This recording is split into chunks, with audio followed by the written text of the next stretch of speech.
Hello everyone, welcome back to my channel. আমি পায়েল চলে এসেছি তোমাদের সাথে একটা নতুন ভিডিও শেয়ার করতে। তো আজকে ছিল আমার এর এক্সাম, তো আজকে ভিডিও করার কোনো উদ্দেশ্য ছিল না, কি মনে হলো যে করে রাখি। তো আমার এক্সাম পড়েছে হিলি বালুরঘাট, হয়তো অনেকে চেনো তোমরা। তো যাই হোক, তো আমি এখানে বাসে যাব না, ট্রেনেই যাব। তো ট্রেনের জন্য ওয়েট করছিলাম, কখন আসবে কে জানে, তার জন্য ওয়েট করছিলাম। তো ইতিমধ্যে দেখতেই পাচ্ছ যে ট্রেন চলে এসছে। ট্রেনটা আজকে একটু লেট করে এসেছিলো গাইস। তো যাই হোক, তো অন্তদন্ত করে ট্রেনের মধ্যে উঠে পড়লাম, দেখতেই পাচ্ছ।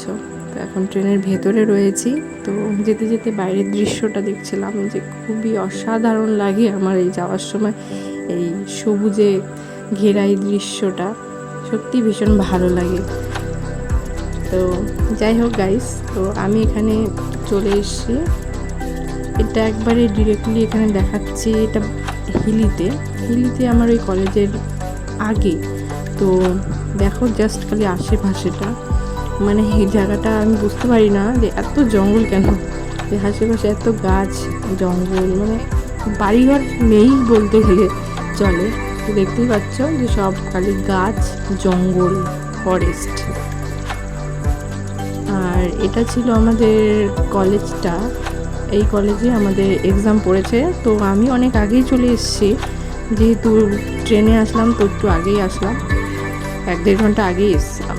তো আমাদের এক্সাম শেষ হয়ে গেল। তো শেষ হয়ে গিয়ে তো তখন একদম ডিরেক্টলি ভাবলাম যে আজকে একটু ঘুরে আসি। তো ঘোরার জন্য বেরিয়ে পড়েছি। এই পাশ দিয়ে যাওয়ার সময় দেখলাম যে সব দিন সকালে শিয়াল দৌড়াচ্ছে। তো জায়গাটা দেখতে পাচ্ছ, মানে যতটা সুন্দরও বটে আবার ভয়ঙ্করও বলতে পারো, মানে ভয়ঙ্কর সুন্দর যাকে বলে।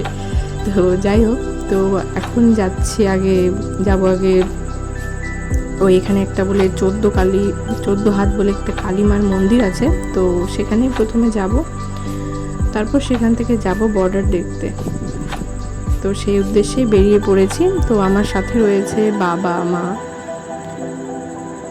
তো ইতিমধ্যে দেখতেই পাচ্ছ যে এই হলো আমাদের এখানকার মানে হিলির 14 হাত মা কালী। এটা হচ্ছে মন্দিরটা, খুবই সুন্দর লাগলো। আমি এখানে জীবনে প্রথমবারই এলাম গাইস, আমার খুবই সুন্দর লাগছে, সামনে দেখে আরও ভীষণ সুন্দর লাগছিল। তো তারপর এখান থেকে একদম ডিরেক্টলি চলে আসলাম এই হিলি বাংলাদেশের বর্ডারে। তো দেখতেই পাচ্ছ এই সাইডটা, আর এই যেটা, আর এটা হচ্ছে তোমার ওই বাংলাদেশের এরিয়ার মধ্যে পড়েছে। দেখতে পাচ্ছ ওই ফ্ল্যাগ লাগানো আছে। তো এদিক দিয়ে সব চেকিং হচ্ছে, এখানে সব চেকিং করে টোরে সব ভিতরে প্রবেশ করে। তো আমাদের বললো যে সেরকম ভিডিও করো না, ছবি তুলো। তো যাই হোক, এখানে দাঁড়িয়েছিলাম, ইতিমধ্যে দেখলাম যে বাংলাদেশের একটা ট্রেনও এসে গেছে। তো ট্রেনটা দেখলাম,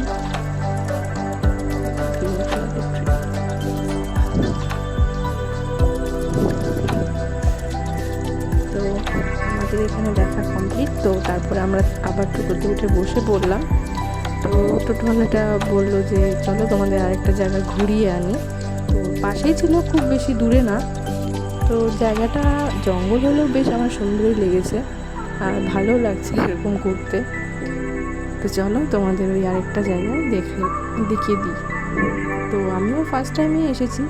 তো টোটোওয়ালাটা বললো যে চলো, এখানে নাকি তোমার ওই সীমান্ত আছে ভারত বাংলাদেশের, তো সেটাই নাকি দেখিয়ে আনবে।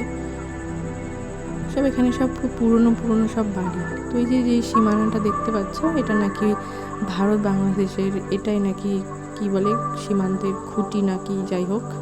তো বললো যে এই সাইডটা ইন্ডিয়া, আর ওই পাশেরটুকু যেগুলো আছে এটা পার করে যেগুলো, ওগুলো সবই বাংলাদেশের মধ্যে। তো যাই হোক, আমাদেরও বাড়ি ফেরার সময় হয়ে আসছিল। তো ওটা দেখে নিয়ে আমরা এখানে আবার বেরিয়ে পড়লাম যে বালুরঘাটে যেতে হবে, ওখান থেকে আবার ট্রেন ধরতে হবে, তারপরে গঙ্গারামপুরে যাব। তো যাওয়ার সময় এই সব এগুলো দেখছিলাম, সব ক্যাম্প ছিল।